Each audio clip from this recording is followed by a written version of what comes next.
Hi, and hey, Rich Scott here from Democracy Theater. I wanted Memorial Day edition. I wanted to extend my wishes to you and to all the military families that you are having a happy and safe Memorial Day, and hopefully that the members of your family that are serving are home safe with you and enjoying Memorial Day weekend with you, and if not, that they're safe wherever they're stationed around the world. I also want to give and send out my gratitude to all the mothers and fathers, sisters and brothers, daughters and sons in uniform today, on post around the country and around the world. My deepest gratitude to you, and I hope that you're safe and healthy, and that you can that your tour duty is over soon, and that you can come home and be with your loved ones. Certainly. I wanted to talk a little bit about how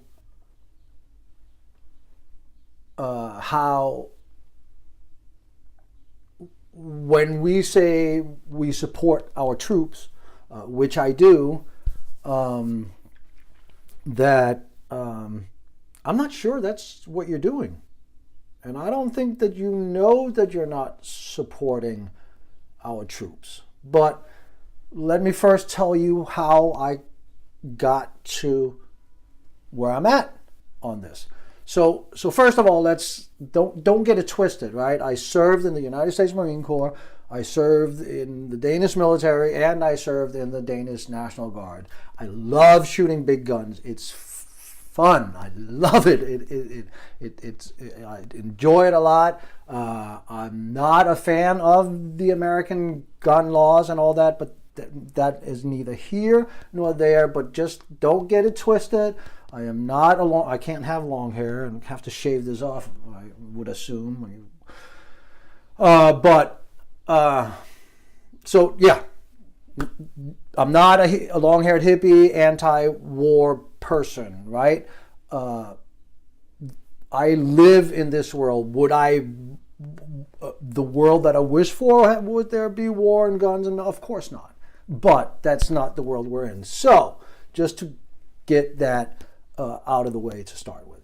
So how do I believe that you that are draped in the flag and you that are standing out there and are the loudest about supporting the troop and are probably you believe that you're super patriotic and all that, and I'm not hating you for being any of that. I just don't believe that what you're doing is actually supporting our troops. And here's how I got there. So it started out with me stumbling into a Marine general. I mean, I didn't meet him in person, but I read a quote from him, from his book called War is a Racket. It is Major General, United States Marine Corps Major General Smedley Butler. He was, until the time of his death, the highest decorated Marine, the highest decorated Marine, right? He was also the one that spoiled or stopped the business plot, right? So all things that you should look up. You should read his book. It's not long. It is well worth your time. Nobody can deny that the man was a patriot. Nobody can deny that the man was a military genius, right? So it is worth your time, and it's very, very short, like 5 chapters, I think. It's not long, and it's really worth your time. So, but he described in his book how he was basically pushing American business interests, right? He wasn't fighting anybody that was coming to the United States or coming after the United States. He was basically pushing American business interests. Okay. Is that okay with you that we're using not only our tax dollars to push American business interests that can't be done over the negotiating table? We have to push it with our military, right? So I'm not okay with that. I don't believe that you are either, if you really think about it. Think of it this way. Would you prefer that somebody came to America with their guns and tanks and military and forced us to do something that we would do, but maybe not exactly like they want us to do or how we wanted them to do, right? Obviously, I understand. So, again, that doesn't mean I don't believe we should protect our merchant fleet and make sure the tradeways are open and all that kind of stuff. Again, right? Okay, so either way. So we got to Smith, read his book, and that then sent me to, how can you, or who can, and how is war actually declared, and how many war? Well, that was the first thing I looked for, right? So again, so when we send troops out, right? That's, especially now after the Second World War and certainly after the Vietnam War, right? It is a very, very, very small sliver of our population that are willing to step up and say, yes, we are willing to go into the military and be ready to protect, our nation from attack.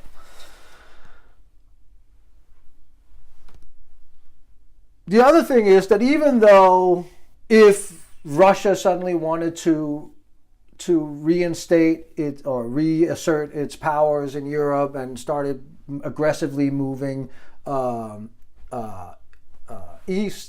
west, yeah, I would put on a uniform.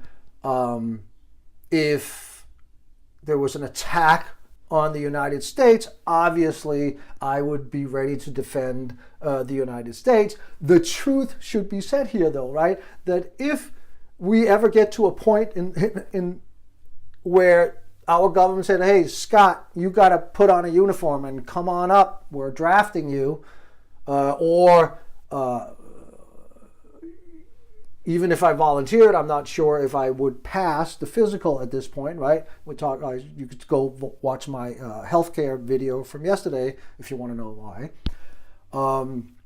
So I have to be honest, I'm probably not going to the next war, right? Even if it is an existential war, either in Europe or here, right?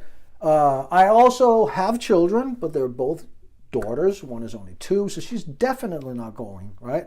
And I'm not seeing my oldest daughter volunteer to go to any war, unless it truly is an existential crisis. And if that's where we get to that point where she feels like she has to go to war, we might also be up Schitt's Creek, right? So I'm just saying, that means that I have no skin in the game. All right. So if I have no skin in the game, and I read a Marine Corps general tells me that back then, he felt a lot that he was pushing American business interest and certainly not pushing or defending us.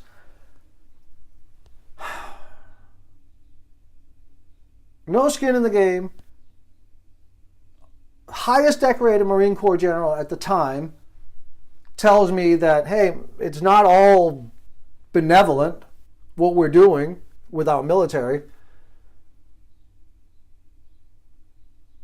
Okay, well, screw. Since 2001, 9/11, right? We've been at war technically. That's a long time. They say it's the longest time. So that made me look up and say, okay, how many times or how many wars have we been at here in the United States? It turns out that from 1776 until 2015, right? That is 239 years. Out of those 239 years, the United States has been at war for 222 years.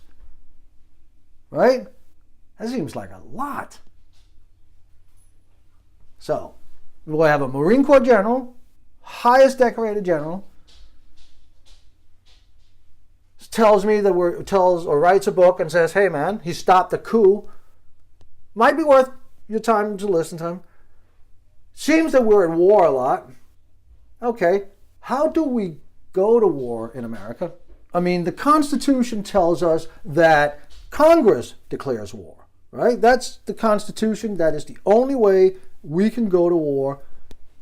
Congress declares war. Well, out of those 222 years of war, obviously there are multiple year wars, right? Congress has declared war 5 times. That's it, 5 times. The War of 1812, the Mexican-American War, the Spanish-American War, World War I, and World War II. That's it. Now, I can't attest to War of 1812 or Mexican-American War, the Spanish-American War, but in all bad wars and all that, World War I and World War II, they were legitimate wars for America to enter. Is better than saying the good wars, right? Because there is no good war. Well,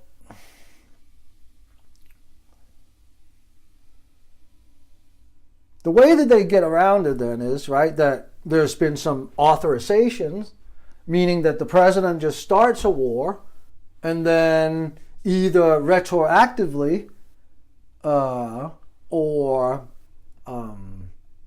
before, Congress authorized, does not declare war, but they authorize what is called extended military operations, right? And when that is too hard to do, then they go through the UN, and then we send troops based on a UN declaration. Now, again, like I said, there are unfortunately situations where war is necessary. I am even of the belief that anywhere in the world where there is genocide going on, I believe that it is, if not the United States, then China or Russia's obligation to use their military might to stop it and to put an end to it, right? So I'm not anti-using even the military and the military option for multiple of things, right? So again, don't get it twisted. I am talking about you have no skin in the game. I have no skin in the game. We both want to support our military. We want to support our military families, right? Well, if we've been at war for 222 years out of 239 at the time, right? And we've only declared war 5 times, and we have a Marine Corps general that says that many of the wars that have been fought on behalf of corporations. How can we say we're supporting our troops when we let our sons and daughters be used for that? How can that possibly to you sound like support of our troops? How can you say you support our troops when you let them be used by politicians, Democrats, Republicans, it doesn't matter. Wag the Dog was based on Bill Clinton and him lobbing missiles into Yugoslavia. I have no idea what's going on with Trump now. We've seen it again. We saw, remember, the color scale with terrorism. How is that supporting our troops when we let them be used in ways that are not about an existential threat? I'm not talking about, hey, there's a country that has some raw material that we really, really, really, really want, and they're not willing to sell it to us on the terms that we want or our businesses want. They want more money or they want a different deal that our businesses won't have, so we send in the military, right? If you have any doubt, you can read or watch on YouTube the Diaries of an Economic Hitman, right? That's not, certainly not to me. I'm certainly not okay with sending somebody else's son, somebody else's daughter, somebody else's husband, somebody else's wife to go fight in a war that's not about an existential crisis to either this nation or to a minority or group of people somewhere on this planet. And I don't believe that you can honestly look in the mirror and say that if you support the way that we've been using our troops, that that's actually supporting them. Let alone that we don't care that they're not funded to be taken care of after they come back damaged from war, right? So, with this video, I would love for you, if you've made it this far, to think about, step away from whatever liberal or conservative bubble that we find ourselves in, and we all do. I've just kind of broken out and gotten a bunch of libertarian and conservative friends into my timeline after I've been very elusive on Facebook for a while for personal stuff. And it's good. It's really good. So try to step back this Memorial Day weekend. If you were watching it then, or if you're watching it later, might say, all right, how can I actually support our troops? How can I make sure that when we ask them or somebody else's children to put their lives on the line for this nation and for us, shouldn't it truly be about our freedom? Shouldn't it truly be about whether or not, if we do or do not act, it is an existential crisis for us? I certainly believe so. Happy Memorial Day.